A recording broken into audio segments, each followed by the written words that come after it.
नमस्कार साथियों, आप सभी का स्वागत है हमारे YouTube channel the global stage में। मैं हूं यशलोक सिंह।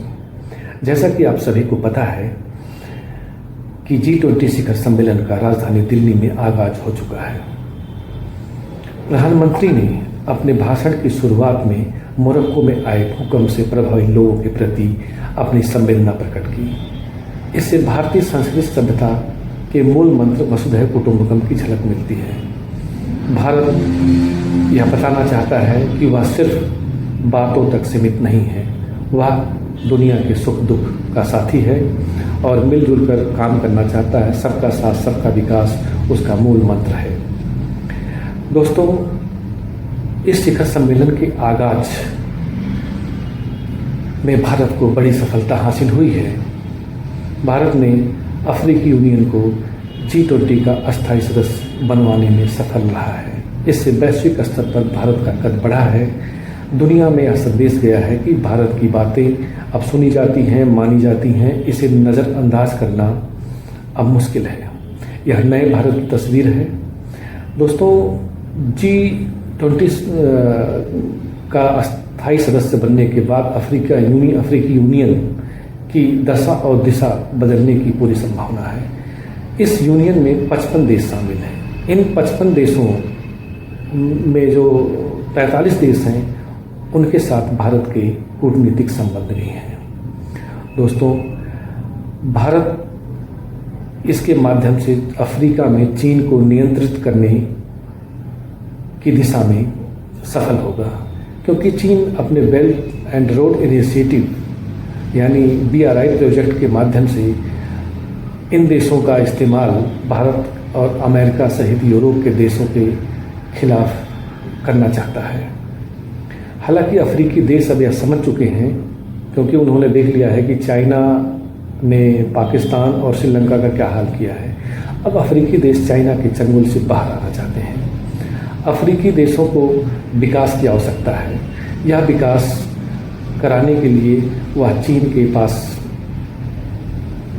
चले गए थे, लेकिन अब ऐसा लगता है कि G20 का अस्थायी सदस्य बनने के बाद वह चीन के चंगुल से बाहर आएंगे और वहाँ पे विकास कार्य यूरोप, अमेरिका और भारत जैसे देश करवाएंगे।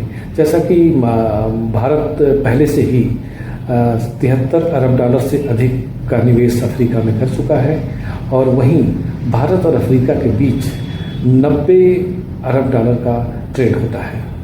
आने वाले समय में इस ट्रेड में और वृद्धि होगी। इसके अलावा देखा जाए तो ग्लोबल साउथ में भारत की मजबूती और बढ़ेगी और इससे भारत का कद बढ़ने में मदद मिलेगी। जैसा कि आपको पता है कि भारत सरकार की इच्छा है कि भारत को विश्व की तीसरी सबसे बड़ी अर्थव्यवस्था बनाई जाए। इस दिशा में भी भारत को बड़ी सफलता मिल सकती है। फिलहाल दुनिया के तमाम देशों को अपने कर्ज के जाल में फंसाकर और उनका बेजा इस्तेमाल करने की चीन की आदतें चीन को बगल झाँकने के लिए मजबूर कर रही हैं, लेकिन वह अपनी हरकतों से बाज नहीं आता। फिलहाल चाइना की ओर से G20 शिखर सम्मेलन में चाइना के राष्ट्रपति शी जिनपिंग नहीं आए। उनके स्थान पर चाइना के प्रीमियर ली कीयांग आए हैं। देखा जाए तो चाइना इस बात से काफ़ी असहज होगा, क्योंकि अफ्रीकी यूनियन में चाइना ने काफ़ी निवेश किया हुआ है। अफ्रीकी यूनियन के देशों में देखा जाए तो चाइना का निवेश बहुत ज़्यादा है। अब उसको उसका रिटर्न मिलेगा कि नहीं मिलेगा, इसको लेकर चाइना परेशान होगा। फिलहाल देखा जाए तो अफ्रीकी यूनियन के G20 का अस्थायी सदस्य बनने से भारत को एक और फ़ायदा होने वाला है। यह फ़ायदा होगा UN सिक्योरिटी काउंसिल में, क्योंकि अफ्रीकी यूनियन जो है UN सिक्योरिटी काउंसिल का परमानेंट ऑब्जर्वर है। भारत लगातार प्रयास कर रहा है इस सिक्योरिटी काउंसिल का परमानेंट मेंबर बनने की। अब वहाँ पर भारत का पक्ष और भी ज़्यादा मजबूत होगा। अभी हमारे डिस्कशन में एक चीज़ सामने आई है कि ग्लोबल साउथ एक एशिया, अफ्रीका और लैटिन अमेरिका के ऐसे देश हैं जहाँ जो गरीब हैं, अविकसित हैं या विकासशील हैं।